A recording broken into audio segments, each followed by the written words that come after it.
L'histoire de la monnaie s'étale sur des milliers d'années. La plupart des gens pensent que la monnaie remplace le troc. Le troc est le fait d'échanger un bien contre un autre. Par exemple, lorsque Paul et Jacques se rencontrent, Paul voudrait échanger 5 salades contre 10 kilos de pommes de terre. Sauf que si Jacques n'accepte pas de salade en échange de ses pommes de terre, il accepterait quelque chose d'autre, une denrée dont tout le monde a besoin. La monnaie serait apparue spontanément par la sélection de marchandises parmi les plus pratiques et les plus recherchées pour ces échanges immédiats. Dans un premier temps, le riz, l'avoine ou les animaux auraient été utilisés comme monnaie jusqu'à l'apparition de monnaies métalliques, d'or ou d'argent, forme ultime de monnaie.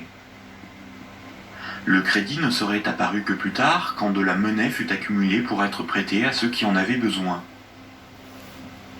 Malheureusement, cette hypothèse n'a strictement aucune réalité historique. Les historiens ne cessent de le répéter. Ce n'est pas le troc qui apparut en premier, mais le crédit, c'est-à-dire la comptabilité des dettes, bien avant l'apparition de la monnaie. Le troc n'a pour ainsi dire quasiment jamais existé. Imaginons des paysans de l'Antiquité. Paul produit des salades qu'il récolte au printemps, et Jacques produit des pommes de terre qu'il récolte à l'automne. Jacques va emprunter 5 salades à Paul au printemps. Jacques doit l'équivalent de 5 salades à Paul. Ce n'est qu'à l'automne, 6 mois plus tard, que Jacques va le rembourser en lui donnant 10 kilos de pommes de terre. C'est la confiance qui permet ces échanges différés. On peut dire que Paul et Jacques se font confiance. Ils partagent un même principe moral qui est qu'une dette doit être honorée. Cela leur permet de se faire crédit. Quand Jacques demande des salades à Paul, il se sent redevable envers Paul. Jacques ne sera libre que quand il aura remboursé Paul des jours, des mois, des années plus tard, car il a une dette envers lui. Les hommes pouvaient se prêter des outils, des animaux, s'échanger des biens, mais aussi des services. Au-delà d'un certain volume d'échanges, la parole donnée ne suffit plus à garantir la confiance, il faut consigner par écrit. On invente l'écriture. Alors il faut apprendre à lire, écrire et compter. On invente l'école. Il faut aussi avoir confiance dans la quantité, mesurer ce que l'on échange. On invente les étalons et la métrologie. Enfin, il faut aussi avoir un arbitre en cas de litige. On invente les tribunaux. Les communautés prenaient une unité de compte virtuelle, ou un étalon, pour donner un prix aux biens et aux services qu'ils s'échangeaient. Si 5 salades valaient 10 unités de compte, alors quand Paul donnait 5 salades à Jacques, il lui devait 10 unités de compte. On a retrouvé nombre d'objets servant de registre de dette. Des bâtons, des boules d'argile, des papyrus, des bouts de tissu, des figurines. Parmi les plus anciens registres figurent des centaines de milliers de tablettes d'argile de l'époque sumérienne, où étaient tenus des comptes et consignés des dettes. Ces tablettes étaient gérées par des temples proches des marchés. Personne ne pouvait empêcher les hommes de se faire crédit. Les unités de compte nécessaires à donner un prix à ce qui s'échangeait n'étaient qu'indicatives. Il n'est pas nécessaire de se procurer ou d'acheter des centimètres à chaque fois que l'on mesure ce que l'on prête à autrui. Durant plusieurs milliers d'années, il n'y avait pas de monnaie, juste la comptabilité des dettes des uns et des autres et des communautés entre elles. Ce n'est que beaucoup plus tard, environ 700 ans avant Jésus-Christ, que des souverains ou des castes régnantes ont imposé l'usage de monnaie comme moyen d'échange, sous la forme d'un objet dont ils s'attribuaient l'exclusivité de la production. Ils émettaient la monnaie, généralement des pièces d'or, d'argent ou de cuivre, payaient leurs soldats avec et menaient des guerres pour conquérir de nouveaux territoires. Pour se procurer nourriture et équipement, les soldats imposaient par la force aux paysans et aux marchands cette monnaie comme paiement. Le pouvoir récupérait ensuite de cette monnaie lors de la perception des impôts. Comme tout le monde devait disposer de monnaie pour payer les impôts, elle devenait rapidement la monnaie officielle. Elle était acceptée comme paiement et elle se diffusait dans la communauté. Le pouvoir pouvait donc acheter nourriture, marchandises et richesses grâce à la monnaie qu'il produisait lui-même. Tant que l'on avait une dette, on n'était pas libre. On risquait de devenir l'esclave de son créancier ou d'être emprisonné si on ne s'acquittait pas de l'impôt. C'est la servitude pour dette. Et c'est pour ça qu'une monnaie employable pour payer une dette ou un impôt a un pouvoir libératoire. La monnaie a donc été créée par des castes régnantes, des souverains, pour extorquer une partie de la production des populations, vivre et s'enrichir sans travailler. C'est par ce principe que des empires se sont bâtis. Historiquement, le troc n'était pratiqué que durant les périodes de chaos et de conflits, lorsque la monnaie venait à manquer. Au Moyen Âge, avec le développement du commerce, les métaux précieux comme l'or ou l'argent étaient devenus une monnaie internationale. Il était risqué de posséder et transporter ces métaux précieux. On risquait de se les faire dérober. À partir du XVIIe siècle, les marchands de Londres et de Stockholm commencèrent à confier la garde de leurs métaux précieux aux orfèvres, les négociants en métaux précieux. En échange, les orfèvres leur donnaient un reçu, un certificat de dépôt nominatif qui permettait à son détenteur de récupérer à tout moment son métal précieux. Lors des retraits, les orfèvres demandaient une petite somme pour le service de stockage rendu. Les boutiques des orfèvres devinrent des coffres fort bien gardés. Puis ces certificats sont devenus non nominatifs.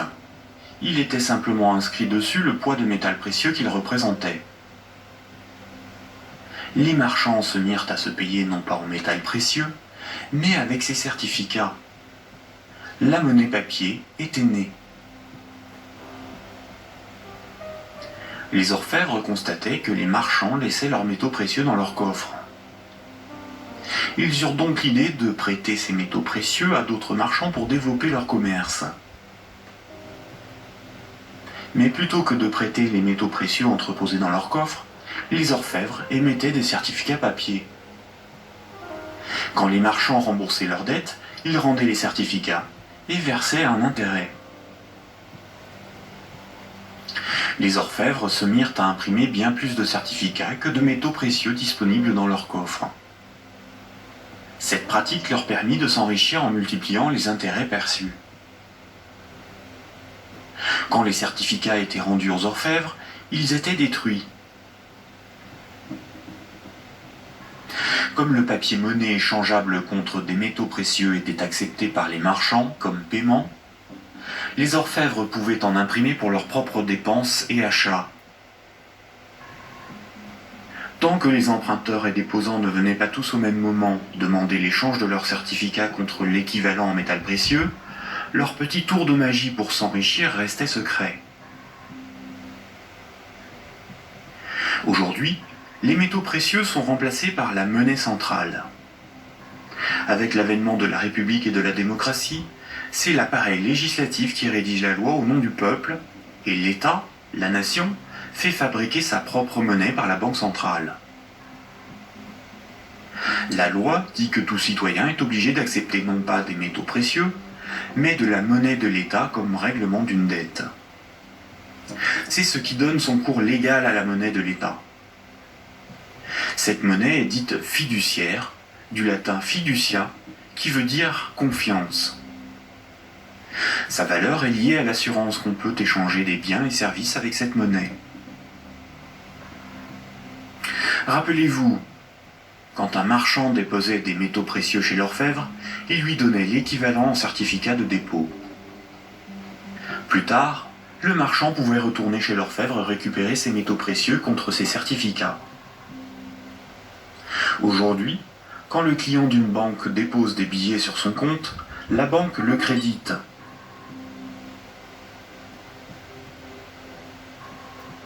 Il lui est possible de les retirer de son compte plus tard.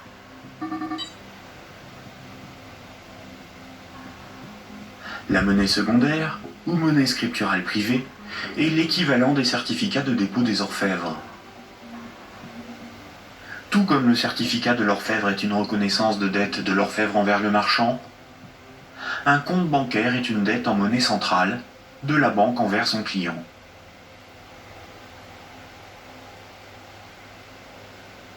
Du temps des orfèvres, quand les marchands se payaient en métaux précieux, c'est comme lorsqu'aujourd'hui, on paye les commerçants avec de la monnaie centrale, des billets de banque.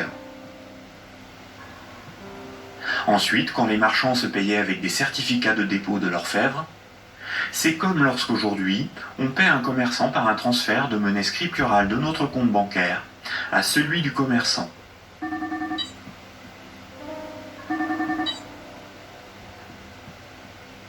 Rappelez-vous aussi que quand l'orfèvre faisait crédit, qu'il prêtait des métaux précieux, il émettait bien plus de certificats de dépôt que de métaux précieux disponibles dans ses coffres. Quand les marchands le remboursaient, il détruisait ces certificats. C'est la même chose aujourd'hui avec la monnaie scripturale privée. Quand une banque accorde un crédit, elle crée de la monnaie scripturale sur un compte à partir de rien. Et elle en crée bien plus qu'elle ne dispose de monnaie centrale dans ses coffres. Et quand son client rembourse son crédit, elle détruit la monnaie scripturale. C'est ce qu'on appelle la création monétaire et la destruction monétaire. La monnaie scripturale étant acceptée comme paiement, les banques peuvent aussi créer de la monnaie à partir de rien pour couvrir leurs dépenses et leurs achats. Les banques ont la possibilité de se faire crédit à elles-mêmes. On dit que les banques monétisent leurs dépenses. La monnaie centrale donne l'illusion au peuple que c'est l'État qui émet la monnaie, alors qu'en réalité, ce sont les banques commerciales privées qui ont ce privilège. Sans création monétaire par le crédit par les banques commerciales, il n'y aurait quasiment pas de monnaie en circulation. Les banques et les États sont comme les deux faces d'une même pièce. En effet, il faut d'abord que de la monnaie ait été créée par le crédit bancaire pour que l'État puisse en prélever par les impôts et les taxes. Et les banques ont besoin des États pour établir une législation protégeant ce privilège et faire appliquer cette législation par la justice et les forces de l'ordre. Nous allons détailler maintenant ces mécanismes bancaires et leurs nombreuses conséquences. Tout le monde a un compte en banque.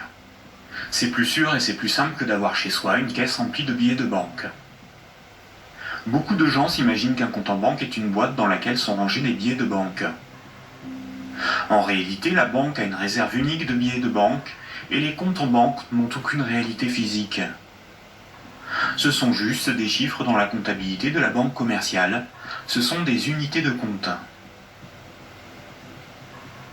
Lorsque vous allez au distributeur de billets, votre banque prend dans son stock de billets le montant que vous voulez retirer sur votre compte et vous les donne. Elle retranche ce montant à votre compte. Ainsi, vous avez le sentiment de prendre des billets sur votre compte en banque, alors qu'en réalité, la banque convertit des chiffres en monnaie centrale corporelle, c'est-à-dire en billets de banque, la monnaie de l'État. À l'inverse, quand vous déposez des billets sur votre compte, la banque les prend et les met dans son stock de billets et augmente le chiffre de votre compte. Votre compte ne représente pas un petit tas de billets de banque, mais seulement un chiffre dans un ordinateur. Vous ne retirez que très rarement l'ensemble de ce qui est sur votre compte. Vous retirez juste ce qu'il vous faut pour faire vos petits achats dans les commerces. Tout le reste, vous le laissez sur votre compte. Et le commerçant qui reçoit vos billets comme paiement les dépose lui aussi sur son compte. De ce fait, tout le monde a plus d'unités de compte sous la forme d'un chiffre dans la comptabilité d'une banque privée que de billets de banque dans ses poches ou chez lui. La somme des unités de compte qui correspond au crédit de votre compte s'appelle un dépôt. Un compte en banque sur lequel il y a 1000 unités de compte, on appelle cela un dépôt de 1000 euros. On a l'illusion qu'une banque a toujours dans son stock de billets de banque l'équivalent des dépôts qu'elle gère. En réalité, elle n'en a qu'une petite partie, et ceci lui est permis par le fait que ses clients ne viennent pas tous au même moment retirer en liquide ce qu'ils ont sur leur compte.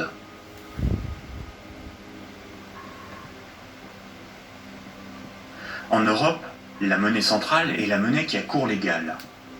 C'est la monnaie officielle des États de la zone euro, dont l'État français. C'est la monnaie exigée par l'État pour le paiement des impôts et des taxes. La loi oblige les citoyens à accepter les billets de banque comme moyen de paiement, et elle sanctionne sévèrement ceux qui fabriquent de faux billets. En revanche, la monnaie inscrite au crédit d'un compte bancaire n'est qu'une reconnaissance de dette de la banque envers le détenteur du compte. Rien de plus. La loi impose aux banques commerciales privées de convertir ces unités de compte en billets de banque à votre demande. C'est pour cette raison que les banques commerciales appellent ces chiffres des euros.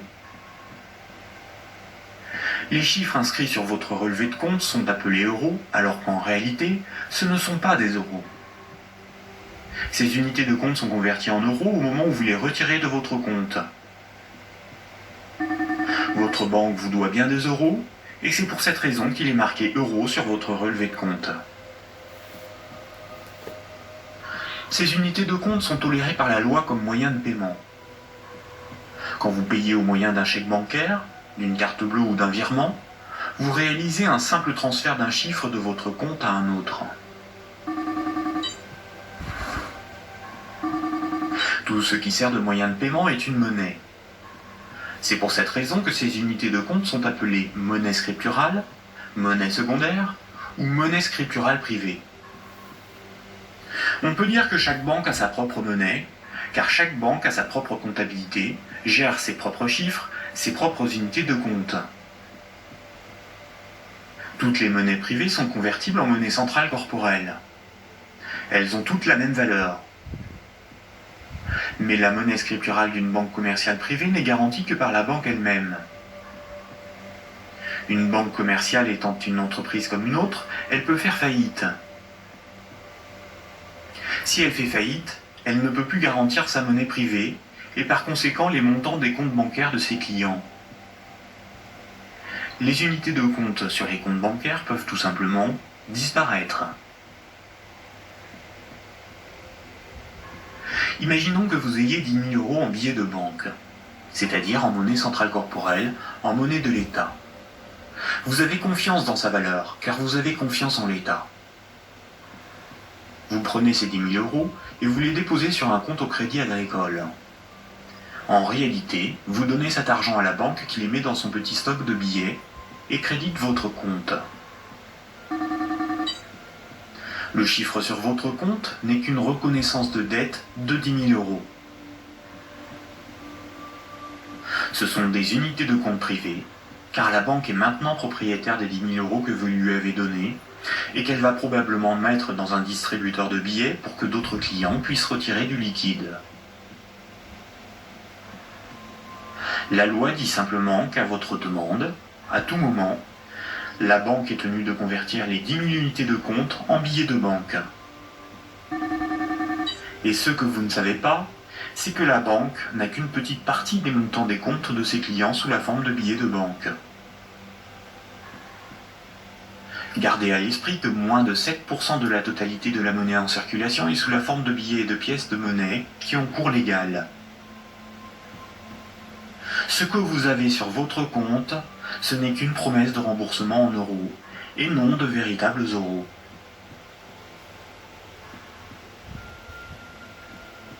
De nos jours, tout le monde paie des sommes de petite et grande taille sans jamais employer de billets de banque.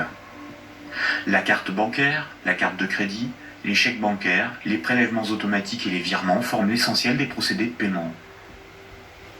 Quand un client d'une banque veut transférer de l'argent à un autre client de la même banque pour le payer, que ce soit des entreprises ou des particuliers, la banque ne réalise qu'une manipulation de chiffres. Elle retranche au compte du client la somme à verser et l'ajoute au compte du destinataire. Aucun billet de banque n'est intervenu dans la transaction, et pourtant, les deux clients, en interrogeant leur banque, constatent bien qu'un transfert a été effectué. En revanche, quand un transfert doit être effectué entre les comptes bancaires de deux banques commerciales distinctes et concurrentes, la monnaie centrale intervient. Toutes les banques commerciales privées ont un compte à la banque centrale. Aucun particulier ni aucune entreprise ne peut avoir un compte à la banque centrale. Seules les banques commerciales et le trésor public, c'est-à-dire l'État, ont un compte à la Banque centrale. La Banque centrale réalise la comptabilité là aussi avec des chiffres dans des ordinateurs, et non pas des tas de billets de banque. Et cela pour des raisons purement pratiques. On appelle cette monnaie la monnaie centrale scripturale. Ces comptes sont en monnaie banque centrale ou monnaie centrale. Quand une banque commerciale a trop de billets, elle peut les déposer sur son compte à la Banque centrale. Quand elle en a besoin pour alimenter ses distributeurs automatiques, elle demande à la Banque centrale de lui convertir des euros scripturales en billets de banque. Généralement, on ne fait pas la distinction entre monnaie centrale scripturale et monnaie centrale corporelle, c'est-à-dire les billets de banque. On appelle la somme de la monnaie centrale, scripturale et corporelle, la base monétaire. Entre elles, les banques commerciales se paient en monnaie centrale. Les banques n'acceptent pour paiement des autres banques que de la monnaie centrale. Quand un client veut transférer de la monnaie scripturale de son compte vers celui d'un client d'une autre banque, la monnaie scripturale est convertie en monnaie centrale, puis transférée à l'autre banque, qui va encaisser cette monnaie centrale et créditer le compte du destinataire. Ainsi, les banques se paient entre elles en monnaie centrale, car la monnaie scripturale privée d'une banque n'a pas de valeur pour les autres banques. La comptabilité du Crédit Agricole n'a rien à voir avec la comptabilité de la Société Générale. Ce sont deux entreprises distinctes et concurrentes. Ce qui existe entre les banques et pour les banques, c'est uniquement la monnaie banque centrale. C'est celle qui a cours légal, c'est la monnaie de l'État. Quand un client d'une banque a 1000 euros sur son compte, la banque n'est pas riche de 1000 euros. Elle doit simplement 1000 euros en monnaie centrale à ce client. C'est un chiffre dans sa comptabilité. Ce qui fait la richesse de la banque, c'est ce qu'elle possède, comme des immeubles, des bureaux, des actions, des titres financiers, et la monnaie centrale qu'elle a sous la forme de billets de banque ou de monnaie centrale sur son compte à la Banque centrale. En revanche, à tout moment, la banque peut devoir s'appauvrir de 1000 euros si ce client les transfère sur un compte d'une autre banque, car cette autre banque veut être payée en monnaie centrale.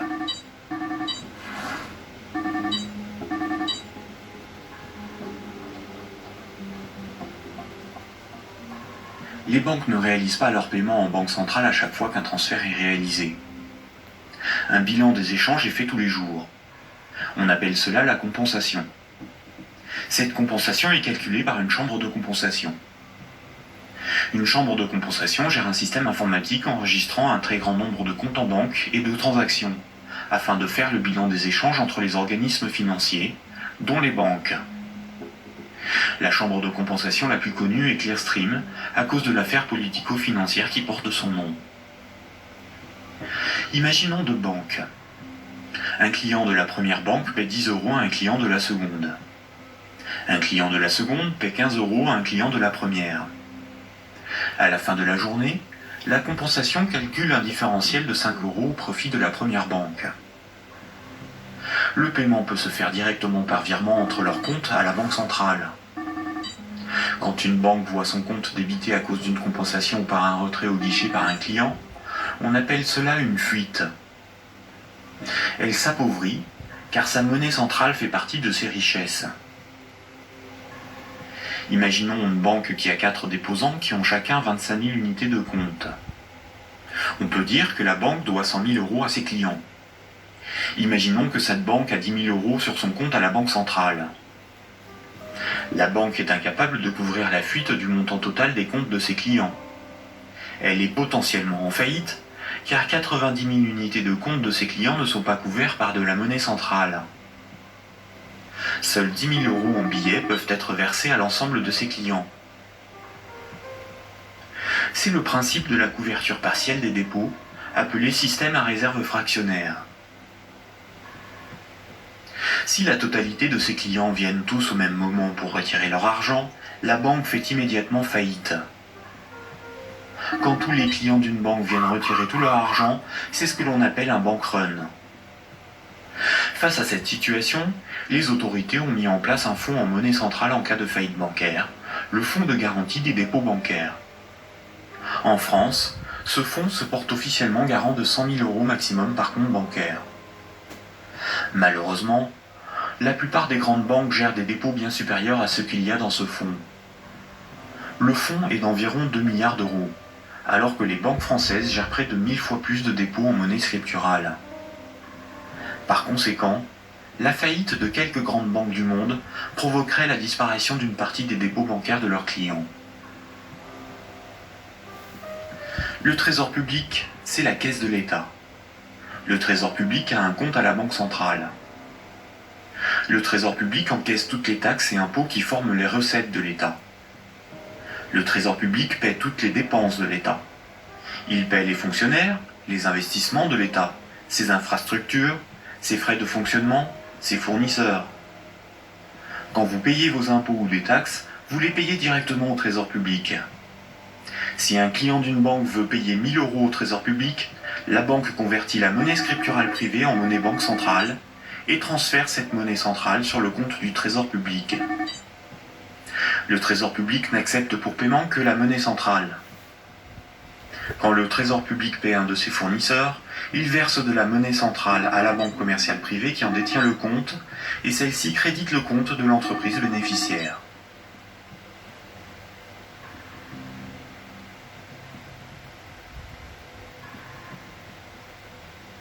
Récapitulons. Le système monétaire est basé sur deux espaces monétaires distincts et isolés. L'espace de la monnaie centrale et l'espace de la monnaie scripturale privée. La monnaie centrale, c'est la monnaie de l'État. La monnaie centrale sert aux banques et au Trésor public pour se payer. La monnaie scripturale privée, ou monnaie secondaire, c'est la monnaie gérée par les banques commerciales privées. Les particuliers et les entreprises utilisent principalement cette monnaie. Quand un citoyen reçoit son salaire, c'est par transfert de monnaie scripturale privée. Sur son relevé de compte, il voit marqué euros, alors que ces euros n'existent pas. Le chiffre au crédit de son compte est une promesse de remboursement en euros.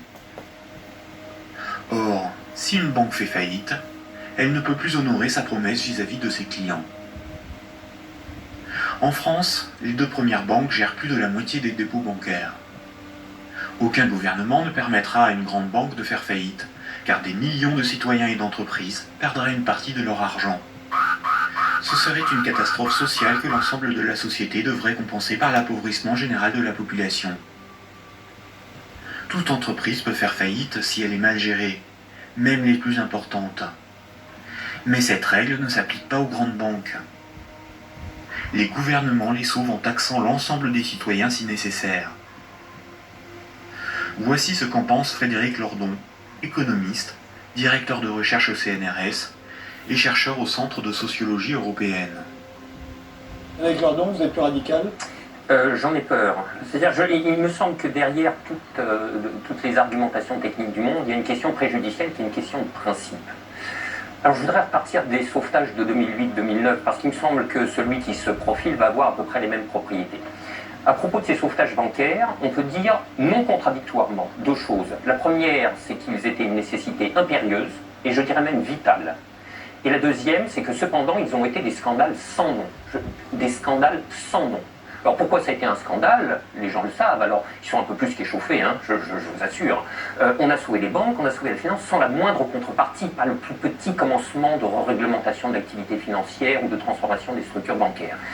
Donc, si vous me passez l'expression, le corps social en a gros. Mais pour autant, il était une nécessité impérieuse de les sauver. Pour une raison extrêmement simple, c'est que il faut que les gens essayent de se figurer l'ampleur des dévastations économiques et sociales qui suivent de la matérialisation d'un risque systémique. C'est dans le cadre de cette hypothèse, hein, je me situe, on pourra peut-être y revenir tout à l'heure. C'est-à-dire l'effondrement total de toutes les banques. Les transactions les plus élémentaires deviennent impossibles. Je veux dire, aller acheter son pain à la boulangerie, ça marche plus. Tout simplement parce que retirer de l'argent au distributeur à billets, ça marche pas. Faire un chèque, ça marche pas. Une carte bleue, ça marche pas. Vous avez des piécettes dans la poche, ça vous mène pas loin. Hein. Vous tenez 4-5 jours en forçant plutôt sur les patates. Et après, c'est retour au jardin potager pour ceux qui en ont un, et pour les autres, c'est retour vers l'état de nature économique. Ce que vous décrivez là, ça semble une catastrophe. Oui, c'est la catastrophe ultime si les banques ne sont pas sauvées et qu'elles tombent toutes ensemble. Ça pourrait se produire d'après vous, ça? Alors pour moi, Grèce, oui. si vous voulez, c'est un événement qui est de l'ordre de l'impensable. C'est-à-dire, c'est un chaos social d'une telle ampleur qu'il me semble inconcevable que les États se désintéressent de la chose. Par conséquent, ils sont forcés de venir au secours de la finance, qu'ils le veuillent ou non. Et c'est exactement là que se noue le drame, si vous voulez. C'est dans cette articulation entre la nécessité impérieuse d'une part et le scandale de l'autre. Le corps social est forcé, par pouvoir public interposé, de venir au secours des banques, car si les banques calanchent, c'est le corps social qui calanche dans la semaine qui suit. Et forcément, les intérêts matériels de la population sont si intimement liés à la structure bancaire qu'il est impossible de la laisser crever. Et vous voyez donc là où est le problème, c'est que de par leur position très particulière dans la structure sociale du capitalisme, les banques sont les dépositaires de fait de deux biens publics vitaux pour une société marchande. Vitaux. Le premier, c'est les encaisses monétaires de la population, les dépôts, les épargnes. Je veux dire, si toutes les banques tombent, ceci s'évapore dans l'instant. Et c'est pas la peine de se gargariser avec le fonds de garantie des dépôts. Hein. Ça va, si une banque ou deux tombe, si la totalité s'écroule, le fonds saute comme un bouchon de champagne. Et le deuxième bien public vital, c'est l'intégrité du système des paiements. Et c'est parce que les banques ont capté ces biens publics qu'elles peuvent contraindre l'État, les corps sociaux à leur venir en aide. C'est quoi l'intégrité du système des Eh ben, paiements? c'est le fait que les banques sont les teneurs de compte, qu'elles les mouvements, qu'elles les débitent, qu'elles les créditent, donc elles sont les opératrices. C'est pas qu'elles les garantissent, c'est qu'elles opèrent très concrètement et très basiquement les transactions élémentaires. La gestion des moyens de paiement. Exactement. Bon, alors, si vous voulez, là, il y a une situation de fait que les économistes appellent dans leur langage pluriel et amoral, mais dont le vrai nom est prise d'otage. Et celle-là, elle est colossale. Si vous voulez, chaque fois qu'il y a un mouvement social dans les transports ou le ramassage des ordures, on vous bassine avec la prise d'otage des syndicats. Mais ça, c'est une prise d'otage, mais cosmique. C'est énorme. Personne n'en parle jamais. Donc, la question de principe est la suivante. Derrière la question du sauvetage des banques et derrière la question des banques tout court, le corps social doit se poser la question de savoir s'il continue de tolérer que ces biens publics vitaux soient ainsi remis à des intérêts privés, et spécialement à des intérêts privés aussi mal éclairés que ceux de la finance, quand elle est mouillée jusqu'aux sourcils dans les marchés de capitaux. Bon, je trouve que poser la question, c'est y répondre. Et si on ne répond pas non, cette obligation de venir à la rescousse des banques se reposera éternellement. D'où ma conclusion. Il faut envisager la déprivatisation intégrale du secteur bancaire. La nationalisation. Alors, la nationalisation...